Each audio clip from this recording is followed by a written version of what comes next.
Sa 50 years namin, medyo mahirap nung umpisa, pero bandang huli, unti-unti, nagiging smooth na yung pagsasama namin. Kahit naman sino, nag-umpisa kami sa wala. Tapos ayunan, okay-okay na ngayon.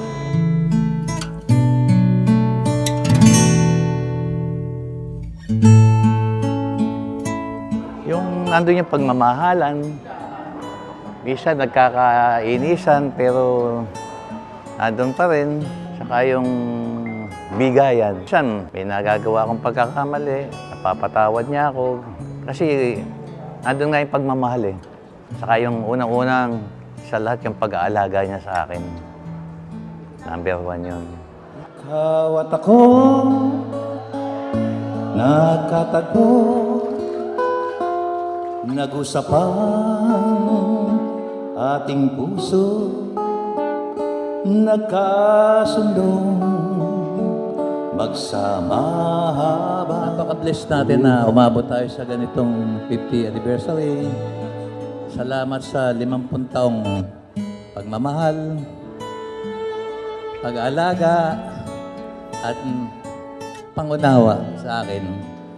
Minsan nagkakaasaran tayo, pero yung asaran natin ay lambingan.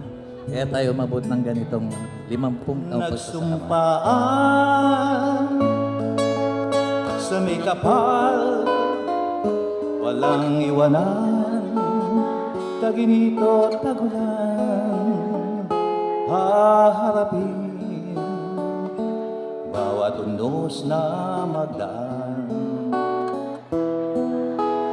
Sana'y Basta masasabi ko lang, noong bago kami talagang ang hirap ng buhay, unti-unti, ayun, medyo nakaahon, naging stable na. Basta masasabi ko lang, mahal na mahal ko asawa ko. sabay nating gawin kahapon ang buhay. We're very thankful and grateful kasi hindi naman lahat ng couple nakakarating ng 50th. Hi Mama, Papa, congratulations on your 50th anniversary. We love you. That's all I can say. Sobrang napaka-cool na parents sila. Sila yung hindi mahigpit na parents. Sobrang masaya kami as bilang anak nila.